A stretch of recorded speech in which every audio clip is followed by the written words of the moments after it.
Okay, thanks everybody for joining. This is the HaneyBiz Power of with the coronavirus on our minds. It's presenting behind me. You can see I've got the financial news on, seeing what's happening in the market, trying to keep my head straight, trying to stay sane, trying to kind of put my war general hat on at the moment, right? I think that's what's happening for a lot of us as entrepreneurs. I know we'll have some entrepreneurs on here, some entrepreneurs listening.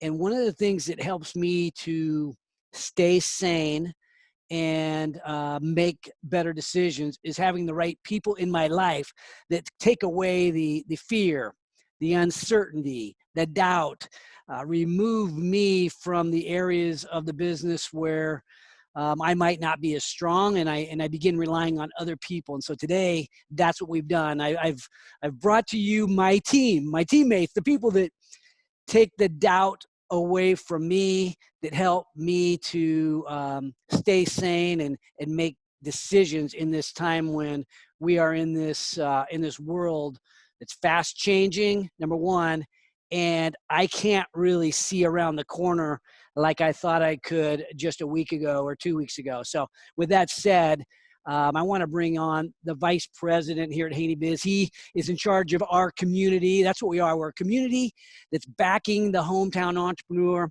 And so I'm going to turn the mic over to my main man here, Rick Spencer. Rick, thanks for bringing this group together and bringing our team together to help the entrepreneurial community. Thank you, Mark. Can everyone hear me? Yeah. Great.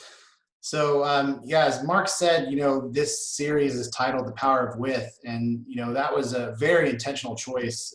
It's been, amongst all of the chaos and the concern and the tragedy that is going on, it's been really great to see our community rally around each other, our partners, entrepreneurs, small businesses. And so, together we can get through this. And so it's just been really exciting. So I'm excited to introduce our panelists. Today we've got three great panelists. And I think you guys can see the slides.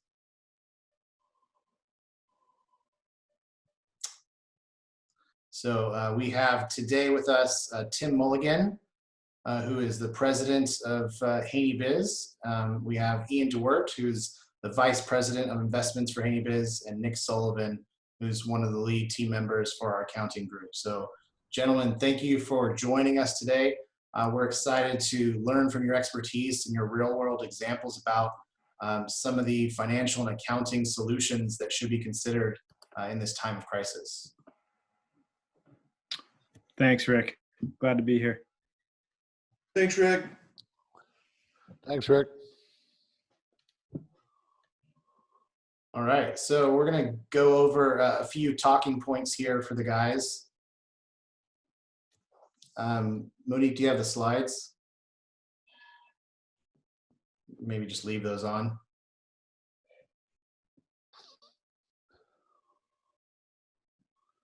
Great, and so there we go. Yeah, so in talking with the guys and their team, we really tried to simplify this so that you would have actionable advice that you could use immediately in time of crisis, right? There's so much noise and so much distraction about things to do. How could you really be laser focused when it comes to financial planning and your accounting solutions? And so we try to make it as easy as possible, literally the ABCs of crisis response. And so today we're going to talk about accuracy. And so what we mean there are your financials and your documents, building, and so how you'll build your financial plan. And we'll go through some real examples there. And then how you can leverage the HaneyBiz community and this team that'll be talking today to help you execute on your plan. Next slide. So Tim and Nick, can you start off helping us understand some of the things that you see when you're onboarding and working with clients that are part of the HaneyBiz accounting family in this area of accuracy? Sure, thanks, Rick. So we have some very specific items here, and I'm happy to talk to them. But in general, in thinking about this, I would encourage entrepreneurs, small business people, to at the highest level, check your attitude toward your financials. Is it one of compliance or reliance? Meaning that we're doing a lot of work right now for companies, some not that small, okay, revenue in the hundreds of thousands, that didn't do anything with their financial statements last year, and we're doing the work so that they can comply with the fact that they have to do a state tax, tax returns.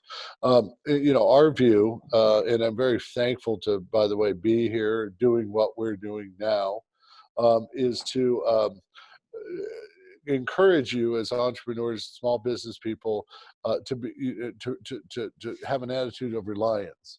Okay, your financial statements are there. They're trying to tell you a story. They summarize beautifully a lot of different decisions you've made. So and as we approach this forward-looking problem that's in front of all of us, sometimes you have to look back to look forward. How good is your stuff? How good is what you have done heretofore? Because it, while one would argue it could be tossed out, your relationship with it, your attitude towards it, if the financial statements are an afterthought, I would encourage you to change that view. A bank cares about what your balance sheet says. Potential investors want to know that you know your numbers. So if I could, encourage one actionable change, it would be around please don't be blasé or dismissive of your financials, because they're going to be instructive and they're going to be more and more important now. So anyway, that said, with a top 3 reasons that businesses fail, 2 or 3 of them are related to revenue, and the other one is not knowing what their true costs are and not admitting it. Have you ever asked yourself, why am I not making more money? Or why am I not making money? The answer is there if your financial statements are accurate. Okay, I encourage you to get into your income statement and be discerning about what your expenses are. And especially now, when you incur an expense, does it help you generate a sale? In that relationship, you might take your income statement and look at, for example, what the relationship is between the expense and its percentage of sales, that kind of thing. We have many stories. You can all see my gray hair. We have many stories to share, some very recent, about companies that are making money, might have millions in revenue, but the simple fact is that they're losing money on some of the lines because they don't know where they're not marrying up their costs to the revenue they help create. If that doesn't make sense to you, please feel free to reach out. But for this item, relative to the income statement, I would say be honest with yourself about what your true expenses are, and then look at them discerningly to assess their contribution to profitability. Nick, do you want to talk about commingling, or you want me to go on to the balance sheet? Or No, I love commingling. Oh, great. So aside from knowing your true costs, one of the other key aspects that leads you to not having accurate financials or not knowing what your correct GP is commingling your business funds and personal funds. While this isn't the end of the world, it definitely clutters up your income statement and balance sheet. And so the more that you can segregate what's business and what's personal, the better off you're going to be. And, we see this time and time again. Almost every client that we onboard has this, where they're, using a business bank or business credit card to buy, flights or book travel or gas or food or whatever the case is. And so it's easy to clean up, but having that clarity of what's actually business related and what's personal related, and splitting them out, because while it might not be bad on the front end, if you go to submit your financials to a bank to get a loan, or you're looking for investments, it's not a lot of things that people want to see when they're ready to give you money is that you're spending it, on your Maserati or something like that. So having that stuff clean and clear is super advantageous, and it's going to give you, a great roadmap going forward. Okay, so I'm going to chime in about the balance sheet. Thanks, Nick. So the principal financial statements are that one should always have is a balance sheet, an income statement, and ideally a statement of cash flows, especially now. But if you were to set a hierarchy, I think that there's I don't know, a free bucket of chicken for whoever answers this right. Which is the most important financial statement? Well, in the accounting world, it's the balance sheet. Why? Because it has permanent accounts. If your balance sheet is correct, it is most likely that your income statement is too. Okay? Make sure that your balance sheet, you can support every one of those numbers, that cash is fairly stated at the end of the month, that your receivables, accounts receivable, if you have any, are fairly stated, that amounts you owe, inventory, all the things that you'll find, assets and liabilities on a balance sheet. If they are correctly stated, it is likely that while you may have some miscategorization on your income statement, you made a huge step towards the overall veracity of financial statements. Super important document to a bank or an investor.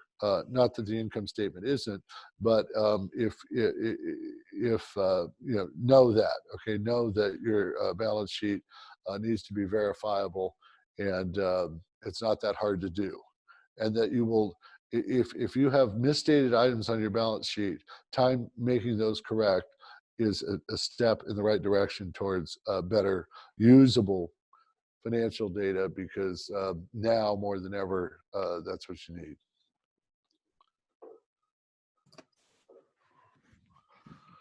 And that last topic on there, the document disorganization, while it's not as important as the balance sheet, it can be a major hang up when you're trying to go for funding, especially, or if you're trying to get your tax return filed, or you're looking for an SBA loan, right? If you don't have your articles of organization, your articles of incorporation, your statements of information, everything that you need to file in order to be a business, be a legitimate entity, you don't know where it is, when you filed it, what your dates were, it's going to be an issue at some point. Maybe it's not right now, but it's always good to have that stuff ready. Ian can attest to looking at investments, and maybe we're getting ready to pull the trigger on something, and he wants to know, hey, who are the directors of this business, or who are the officers, or the stuff that's in those documents is incredibly pertinent information and stuff that you should have aggregated at some point. So, you've got some time, get that stuff together. It's super important to have, especially at the drop of the hat when you're trying to make quick business decisions. Can I throw out a question to one of you guys? I just want to, there's some of us here that have businesses that we're really worried about running out of money. We're really worried about running out of money and going out of business, maybe not surviving. Are there certain things that we should be looking at today that are very time sensitive, knowing that tomorrow's revenue is, for some of us, is a lot less certain? Yeah, that's what I was getting at with, and many people are probably already doing it, right? Be critical, discern. If you need to reduce costs, which is that's the hallmark of a recession. It's a hallmark in terms of its reaction, is which of those costs are driving revenue? If they're not driving revenue, they're probably better served to reduce. Yeah. In the next segment, we're going to talk about forecasting a little bit, a tool that Ian developed in-house, and this general idea of, let's see, doomsday, or revenue is going to dry up. If you do not have a habit of doing forecasts, then you want to start right away. If you do have a habit of doing it, then you're going to want to basically shred what you have. But that discipline that you developed doing that original forecast will help you going forward. What do? You slow pay vendors. You collect on receivables right now. Get somebody on the phone right now calling on all your receivables if you have them. Preserve cash. And knowing that others are going to do that. Think about your ability to borrow, even if you don't need it. Are there aren't there certain expenses that are sort of variable in cost? Like you were mentioning, they go up and down with the sales at some level, and others they're fixed. And you start thinking about which of those fixed expenses, fixed costs can be minimized. How do you deal with those? Absolutely. Do you have a janitor service? Do you have a landscaper? Do you have? Can you negotiate on your rent? Fixed costs are all. I don't want to say toxic, but they present a challenge to businesses even in good times. So look at your fixed costs and see what you can jettison. And if you're, buying snacks for the office and all that stuff, people know that's got an end because it's probably not driving revenue, and people would rather keep their jobs than have snacks, or a janitor, or a landscaper. Yeah. I think it's important, everything we've talked about so far, when it comes down to clean accounts and clean books. What is the practical reason that we're stressing that point? Why is it so important to have a clean balance sheet? In my role at HaneyBiz, I have a job to kind of predict the future, be a fortune teller and try to figure out which companies will succeed and which will fail. One of the biggest clues I get when I'm trying to figure that job out is how clean are the financial statements. And I think what our current environment has done with this crisis, I think a lot of companies are seeing their revenues buy up immediately, and in order to try to figure out what that means for the coming months, having a clean set of books is absolutely critical to making that forecast. And I know, from my seat where I'm looking from the outside into other companies, clean financial statements are critical for me to make decisions. And I think for a management team, they're absolutely critical too. If your financials are in good order, you can make decisions very rapidly. Whereas if your financials are kind of a mess, you're lost and you don't have a map. To really drive this home, Tim and I were discussing what's a good example of this? And it was last night. Tim and I spoke at 4:00 yesterday. A company who is an accounting client, and they came to us and they said, we're not sure what to do at this point. We think over the next couple months, our revenues could be down 90%. This is a profitable company. This is a company that the status quo was fine. They were banking money every month. And with a 90% drop in revenue, all of a sudden the future looked less certain. So because everything was in good order, it took about 3 minutes. We were able to go back to the management team of the company and say, based on what you're saying, we've looked at your financials. This is where you are in terms of cash balance and ability to operate. And so I'm going to share my screen. Today, we went back and we revisited that conversation. We've anonymized the data and simplified it a little bit. But I wanted to take you through a really practical example of how Tim and I walked through companies' financial statements to take them from what was a great operating business just a few weeks ago to what their current situation is, to predicting where the future could be if they made a couple changes. So I'm going to hit the share screen button here.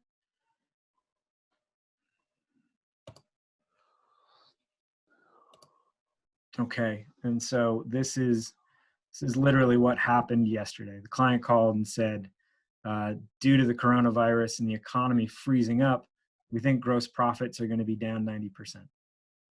What do we do? So here's what we did. In 4 steps, we were able to get them to a pretty good, to help them work through this. The first thing we did was take a look at the balance sheet. Pretty strong balance sheet, $500,000 in cash and $350,000 in receivables. So end of the day, if they paid all their bills, they'd have $745,000 left. A good position in a normal operating environment. The next thing we did was we said, this is not a normal operating environment. We're going to have to make some painful assumptions here. And the 2 assumptions were maybe 75% of those receivables. So you see receivables go from 350 to 87,500. And this is a painful decision too, but on the payable side, we said maybe only half the bills can get paid rapidly. This is when you're making that kind of decision, it's important for both vendors and your customers to have open dialogue, have an honest conversation. This is what we think is going to happen over the next couple of months, and make sure that all your vendors are okay. But what this did is it changed the picture of how much cash was available. Without making these predictions, maybe we would have told the management team they had more cash than they do. So that went from 745,000 to 542,000. The next thing we did was we took a look at the income statement. You know, they had said gross profit will be down 90%. So we took a look at an average month last year. Gross profit was 350,000. So down 90%. That meant their gross profit was going down to 35,000. It's a big drop. It's tough to sustain. So we had to look at expenses. And the next step, we looked at the expenses and how much cash is going out just to keep the business going. So what we did is we took a look at the average month in the last year. And the average month, their expenses were around $250,000. And then we walked through line by line, where could things be cut? If sales are going to drop 90%, we'll definitely spend less on advertising. So we cut down pretty dramatically. We knew the founder was in a position, the CEO was in a position to take less pay. So there was a pay cut on the management side was factored in. You can see that in the in-house personnel expenses. To Tim's point, sometimes expenses cannot be taken down. So there was a vehicle that needed to be paid for. So there was no cuts available there. We thought maybe there were some smaller expenses that could be compressed a little bit. And at the end of the day, total expenses went from 248,000, could possibly be reduced by 110,000 to 138. And so what does that mean? When we put it all together, you see a company that before the crisis had a good cash position, making good profit per month, monthly income exceeding expenses by $101,000. This company's in a good position. They're putting money in the bank. After the crisis begins, revenue drops by 90%. You can see this company is all of a sudden burning more money per month than they're making. And so if you take that income, you take your cash total and divide by the income, you can figure out how many months of cash you have left. And so before we made adjustments, before we advised that some expenses be cut, they would have only had 2.5 months of cash in the bank. But because, to all the points made early in the presentation, the balance sheet was clean, the income statement was clean, the docs were in place. We knew where all the levers were. We could say, here's the adjustments you can make, which leaves them with 5.25 months of cash on hand. And I think in that environment, as things are freezing up, runway is absolutely critical. So the most important part of keeping your financial statements clean in a negative environment is understanding how much runway you have. So I hope that was helpful. That was a conversation we just had, and hopefully we were able to provide some immediate value to the management team by examining those numbers. Yeah, thanks, Ian. Right, what we're trying to do is one has to make some assumptions during this time. That is a first step.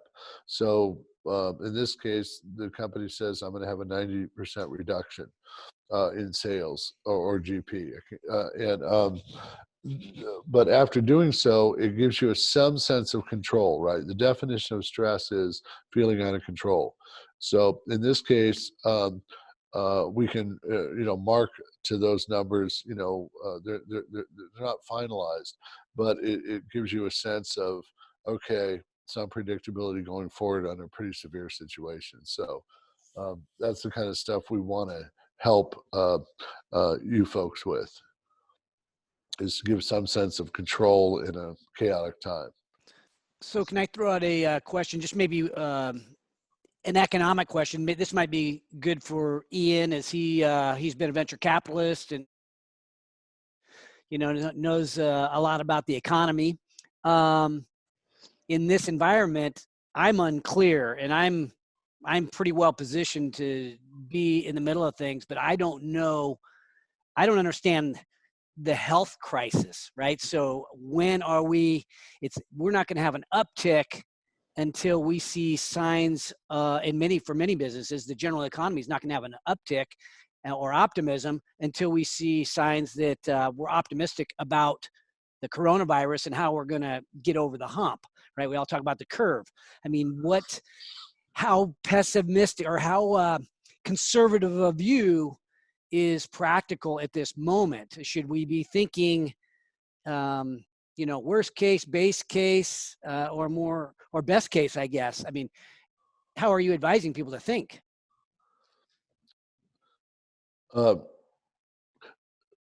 Muted. That's a very difficult question. I think the best way to think about it is, if first of all, recognize if the situation is going to push you into a state where you are burning more cash than you're making. So simply recognizing that. Step number one. If you are in that scenario, I don't think I can add a lot of value as to predicting how long this might go on. But minimizing that burn is absolutely critical. And I think trying to understand what your business would look like if this goes on for 6 months would be prudent. And maybe the right thing to do is run through all of those scenarios, try to figure out what does it look like in 3 months, and then 6 months, and then 9 months, and laying out those various scenarios. Because I think if you can do that, if you can recognize this is what it looks like if it's a short-term problem, this is what it looks like if it's a long-term problem, allows you to engage with creditors and banks and outside sources of capital in an informed way. Yeah, I guess my opinion would be to err on the side of conservative, because if you have a pleasant surprise, that's great. If you have a negative one, that's possibly terminal. I'll just want to add, this is Rick, while we're going through this about, let's start with making sure your books are accurate as fast as possible, because that's going to be critical, whether you're looking for loans, whether you're looking for investment, whether you're looking for negotiations with vendors. Without those accurate books, things can fall apart in the 11th hour, and you may not get a second chance. And then once you have the plan, Ian just did a great job of kind of showing what the cash burn rate would be based on, projections. Once you know what your cash burn rate is, we talk a lot about how Mark shares, you have to attack, right? And so, I've already seen, and I've experienced this firsthand growing a business in the 2008 recession, where we changed our business model and we're able to, triple our business within a recession. So it's really thinking about, okay, I understand my cash position and I'm going to start lining up these priority opportunities, whether they be loans, whether they be investments, whether they be vendor negotiations, merger and acquisition discussions. I mean, it's all on the table. But then you can start attacking, knowing what that burn rate is based on, new business models for your existing business. And we've already seen in this existing crisis, companies start to do that. So, we're going to have a great partner on next week who is running in-person events. You can imagine, their company's devastated by this. So they quickly pivoted to virtual events. And so how can you use your product, your personnel, your infrastructure, and target verticals that currently have the ability to spend and maybe have a priority to spend based on public safety? And so, without accurate books, without a plan, it's difficult to start having all of those discussions and to attack.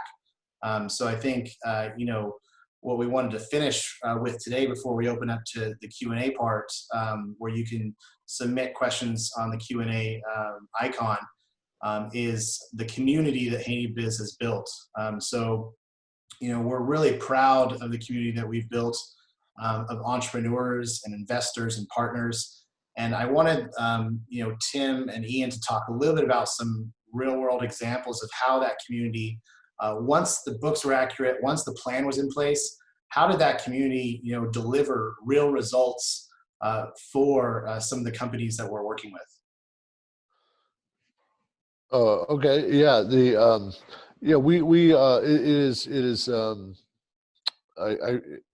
In as much as it sounds crazy, I'm very grateful right now to be part of what we're doing, because, Mark has donated a lot of time and money to this commitment to small business and entrepreneurship.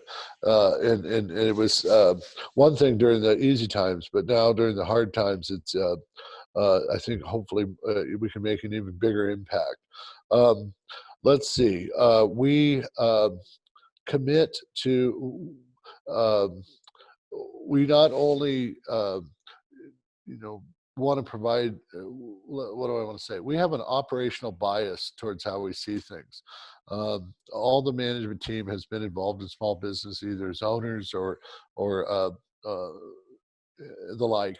And so, in addition to the financial aspects, we in some cases have gone on site for somebody who is struggling. We've shared employees for somebody who is struggling during a difficult time. That ultimately, we really made a commitment to that person in our network to get them across the finish line. And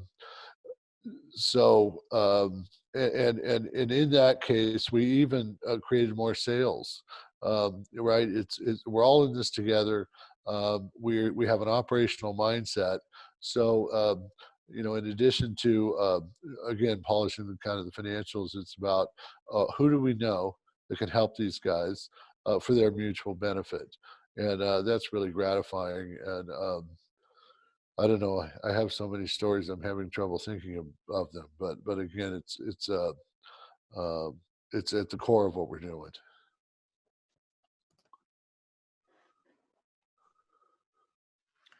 Well, I think, and from my perspective, as someone who is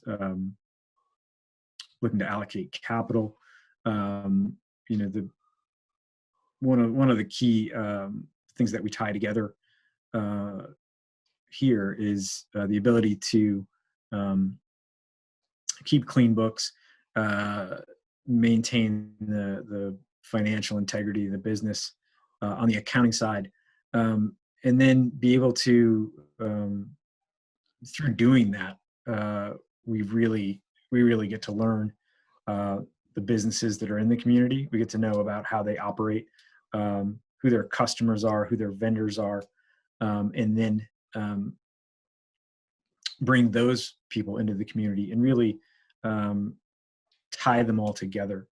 And what that does, there's an intangible quality to that that allows us to, particularly in a time like this, time of crisis, be able to connect the dots between various parties and say, I know this vendor over here helped this company. We've seen them as a vendor for years, and they are going to be able to help another client of ours over here, and bring those people together.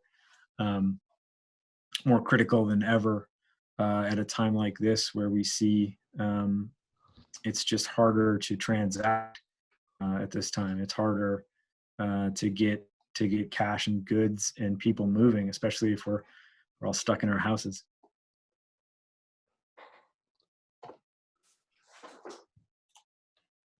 Great. We know I have tons of stories, but I want to make sure our team has a chance to talk. But yeah, I think at this time you have to be open-minded to things that maybe you hadn't thought about before, whether that's bringing in the right partner in this next several months. I would expect consolidation within certain industries, companies coming together, needing to sort of do a 1 + 1 = 3, hopefully, or maybe 1 + 1 = just surviving. So I think we're going to see people being very open-minded, and we are positioned to sort of help broker some of those opportunities.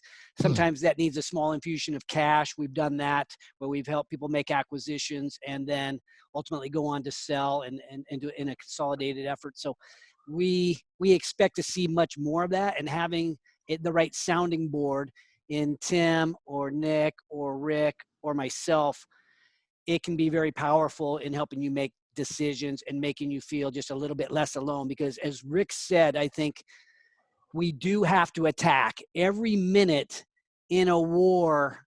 And I think this in many cases is a war against the coronavirus, but it's also a battle to keep our businesses afloat in some cases, or maybe seize an opportunity. But we have to right size our expenses, right size our commitments, so that everybody on that team is attacking from the same direction. But most of all, we're attacking, right? Instead of sitting back, wondering, waiting, stressing. We've got to, as quickly as possible, put ourselves in attack mode. And if that doesn't happen today, then it needs to happen next week, because this world is changing rapidly, my friends. Yeah, so right, Mark. We've seen some examples here in the Sacramento region of people who were attacking and getting help. And so, for example, some of the supermarket chains who have a higher demand right now are reaching out to the restaurants and saying, we know you have employees that are available. Can they come, support this increased demand? There's other examples of,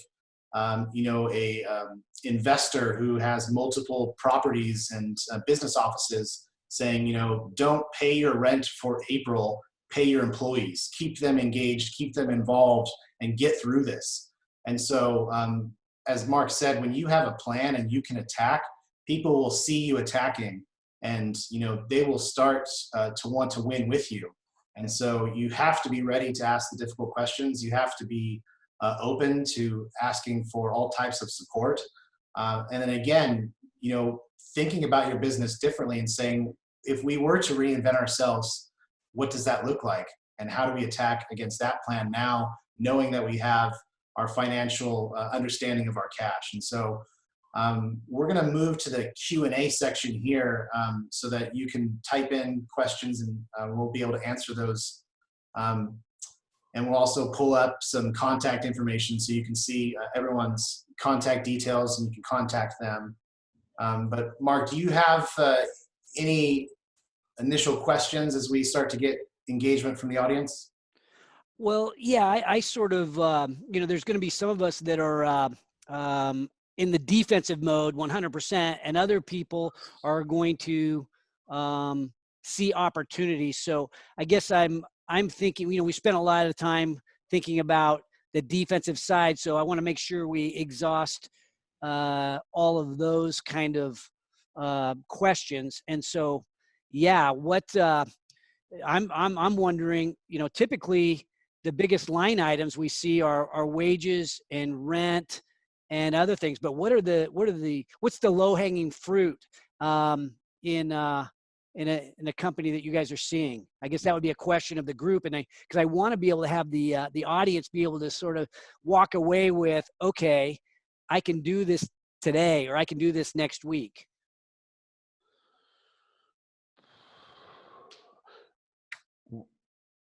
Are there functions that could be outsourced? This sounds like a commercial. It's not intended to, but prior to this disaster, we took the position that back office support items it's never been a better time to get to reduce costs and to get more expertise, get a team, whether it's HR, payroll, accounting, all those kind of things. Are there things going on that you could reduce costs on that in this mobile society? That would be not the very lowest hanging fruit, but it might be the second tier. And I would add to that, I'm looking at some of the guests. Marketing sometimes falls into that realm. Yeah. You've got this marketing person. Maybe it's time to create a variable spend there with your marketing efforts versus having a marketing team or a full-time person. IT is one of those things can be outsourced. And when you think about rent, and this is going to sound a little bit like a commercial too, but there are smaller spaces, or move to working out of your house or into a co-working space. These are things that seem like maybe for some companies like they would be a big stretch, but in reality, we have to find ways to run more lean when there's more uncertainty. Yeah, we just had one of our attendees mention, that they're pivoting from a high ticket product to a lower ticket marketing focused product. So it's, again, rethinking what your offering is and how you could reposition it. Is it messaging? Is it a different audience, a different vertical? And, are you B2B and you have a B2C play? All of it is necessary to discuss. And another great question that came through was asking about how do you ask for an extension or a lease? And we actually have a webinar next Wednesday with one of our partners, Capital Rivers Commercial, who's going to talk about a tenant survivor guide. So that'll be a great one to participate in. But, it starts with, the classic Dale Carnegie, how to get friends and influence people, and just saying, I need your help, right? Rather than going and, trying to ignore your landlord and, not keeping communication open. Just reaching out proactively and saying, I'm going to need your help to get through this. This is what I can do. And, they'll appreciate that and they'll work with you. And there's a lot of opportunity. I know Ian has some great examples of, how to manage vendors' expectations with cash payments. And I've seen similar examples, but maybe Ian, you want to talk about some of the experience you've seen with those strategies. Yeah, sure. I think the most important aspect of this question, where you're asking for a concession from someone you're doing business with, in this case, your landlord. But it's broader than that. It can be conversations you have with anyone you are paying for goods or services. The first thing to think about is that this is a different environment than most. So asking for a concession on your rent or some change in terms in a normal environment, it's exactly what Rick said. It's make sure you are valuing the relationship, and you kind of want to be transparent. If you're having a bad time, often the people you're dealing with will be flexible and will be willing to help you. In this environment, I think that's even more true. The fact is, if you are renting office space right now, if you're renting commercial space, you don't want to have a vacancy because it's going to be very hard to fill. It's important to understand that in this environment, transactions are freezing up at every point along the supply chain, at every place, wherever a transaction was happening, it may not be happening now. So if you have a vendor and you're having trouble with a payment, most of them will not be surprised. And so I think it's just important to have a frank conversation with them. People will probably be coming to you on the other side of it, saying that they're having trouble making payments. And just understand that the world isn't permanently broken, but some things that maybe you expected to happen in the next couple of weeks or this month, or even a payment you expected to make this month, might get pushed out sometime. And I think in general, people will be supportive of that, in the coming months. And wouldn't we say that in general, whether it's bad news to investors or creditors or vendors, that while it is difficult, that you are more likely to get success by getting out in front of it and communicating? Is that our general consensus? I would agree with that 100%. And I think, as Ian said, the stigma of full disclosure that we've got a problem. This is a time when everybody can relate. There's not anybody out there that can't relate. It's on the national news. This is as sudden. It is not the fault of the business that you showed earlier. That person was obviously running a solid company. It's not, if you're an entrepreneur, first of all, it's not your fault. And if you're an employee that is facing unemployment, it's not your fault. It's just the way that it is. It's we have a virus to blame it on, but it's how we respond to this, how quickly, how upfront we are, how methodical we are, and how we attack that problem. That's really the difference between the successful entrepreneur in these tough times and the one that just does not end up happy at the end of this thing. I lived through 2008 and I saw it from both sides, and as a supplier and as a landlord and as somebody who would have tighter cash flows. It's a time when we're all working together to get along, and now more than ever, as Tim said, we can all relate to that situation. Yeah, I would just add that, starting obviously with those transparent conversations and, eliciting support is important, using the community. But also back to the plan that Ian showed, having that completed as quickly as possible so that you're presenting a solution as well, right? So not just going to them with the problem saying, hey, I can't pay you, but saying, I need your help. I'm going to need your help to get through this. This is what I can pay you, or this is a program or plan that I could work with you on, and giving them something to respond to, because, they're going to have a lot of stress and anxiety around the situation as well. And so, make sure you're partnering with, the vendors and, your partners and investors, et cetera, that you have solutions in mind. And that's why that plan is so critical, is you can show them what you have built. What about resources? What if people want to know, well, who's the right bank to talk to? Where do I go? Can the SBA help me? If they go to our website, or are there places we can go to get because this information is changing on a real-time basis. Obviously, we have our series that we're doing here where we're going to give daily updates, but is there a place to go? Are there people to call?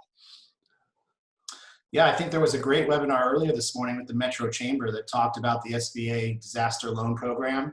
And our team at HaneyBiz Accounting has already helped clients through that process. So, we're here to help, but check out the webinar that was earlier this morning. There's a wealth of information in the resource links.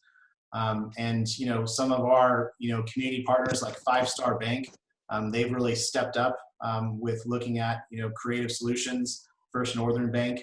And then there's certainly, alternative financing options, right? So whether that's, factoring or other alternative financing that, maybe in good times wouldn't look great because of, some of the costs, but, if you can get through 3 months and survive, you can get on the other side of this and be successful. So through our banking partners and through our community, we also have resources in the alternative financing space. And then, leveraging our community to look at, hey, I think there's a merger and acquisition opportunity here. I don't know who the right partner is. I don't know how to start that discussion. I don't know how to frame my business in that light. So, can you help me with a plan to get there? That's something that our community can really help with as well. You bet. So follow you on Instagram, follow us on Instagram and social media. You can kind of stay up, because I think what we're going to be doing is continuing to share the stories of what's happening real time. So stay engaged and feel free to fire us questions or topics that we might want to make sure we cover, so that we're bringing up the things that are most on your mind. It may have to do with how high is your stress level. It may mean how to market right now, best way to grow through this. It may be around raising money, but we want to make sure that we are listening. We are there. We're a well-rounded team, especially on the financial side of things, and our broader community is well-rounded on all things business. Thanks, Mark. Well, I just want to take a moment to thank our team for a great discussion today. So Tim, Nick, Ian, thank you so much for putting in the time to help us through this conversation. You'll see on the screen, all of their contact details, or go to our website. As Mark said, continue to follow us. Make sure you're registered for all of the webinars. And these webinars will be shared both through our podcast channels as well as our YouTube channel. So share this information. Help keep this community strong. We'll all get through it together. We will succeed, and we are here to help you at HaneyBiz. So thank you very much for your attention, and have a great weekend with your family, and stay safe. And we hope to connect with you next week. Thank you. Thanks, Rick. Thanks, everyone. Thanks, Rick. Thanks for watching today's show. My goal for every episode is that you find a takeaway, something tangible you can use in your business today. And if you have a comment about a favorite takeaway, feel free to put it in the box below. And if you have a topic that you'd like me to bring up on the show, don't forget to let me know. And also, don't forget to subscribe to our YouTube channel if you want to learn more about entrepreneurship. Because at HaneyBiz, we are always by your side.